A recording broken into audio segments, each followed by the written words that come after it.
Okay.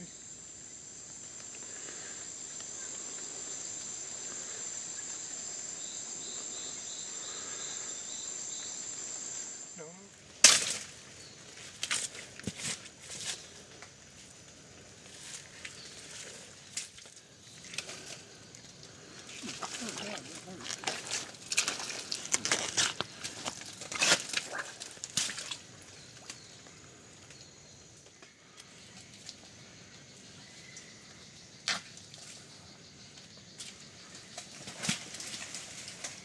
This is a plant called Heliconia, and I'm with Joe Mayer, and we're in the jungle, and we're hacking our way through what is called pita grass.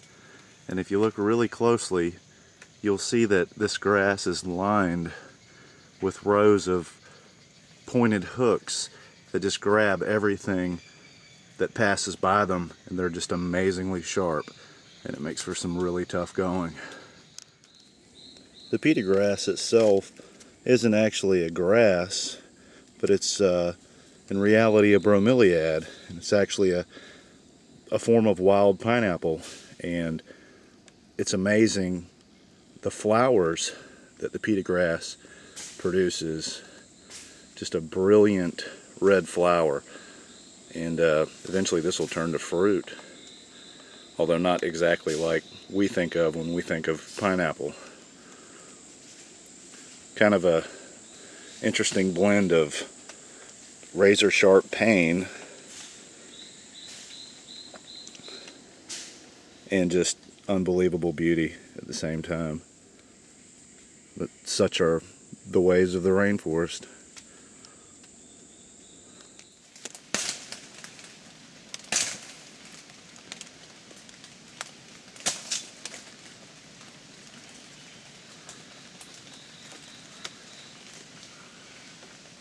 This is the base of the tree that Joe and I are going to be climbing today, and it's kind of hard to even tell that it's a tree because the trees here are so covered by vines and epiphytes, bromeliads, and orchids that you almost can't see the tree itself. And this tree will probably take us to about 160 feet today, but you just would never be able to know it simply by looking at the base of the tree.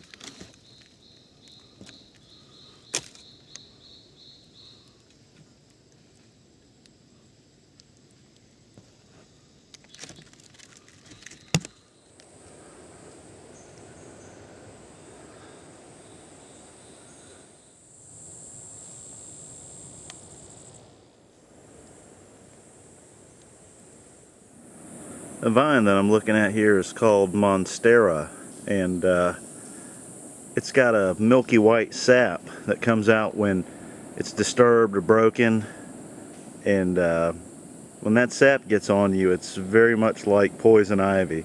I got some on my face the other day, and I've been paying for it ever since. It's just a oozing, weeping, itchy mess.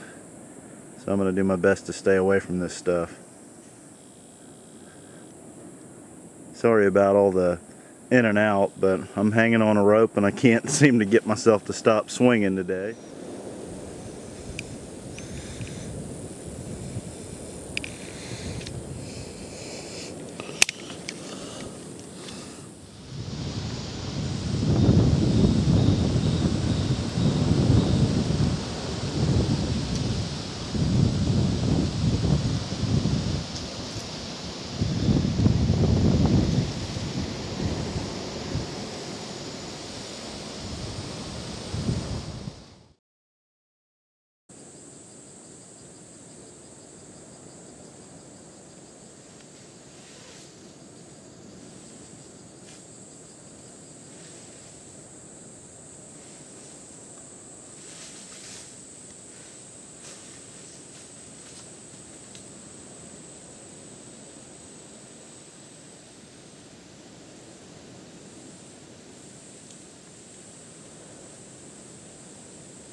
Here in the rainforest there are several different layers to the forest itself, and what I'm going to do is try to take the camera down with me through the different layers.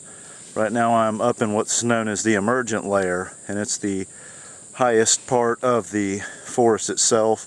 It rises up against or above everything else in the forest, and it gets naturally most of the sunlight. I'm in a fig tree here now that's named Balboa, and it's an enormous tree, probably about 100 feet or more off the ground right now. But what I'm going to do is start making my way down through the different layers of the canopy and take you along with me as I go down. And like I said, we're leaving the emergent layer now, and we're going to be heading down into what is known as the mid-story of the forest canopy, and it receives a little bit less light than some of the other higher areas of the forest, and it shades the part of the forest, or the layer of the forest known as the understory, down below it. And you'll notice as we head down through the forest, we're going to get out of the canopy of the tree that I was in, and we're going to start to go beyond the tops of some other trees and into what is known as the mid-story, which is where I'm at right now. A little bit less light down here, and it'll get gradually shadier and shadier as I go down.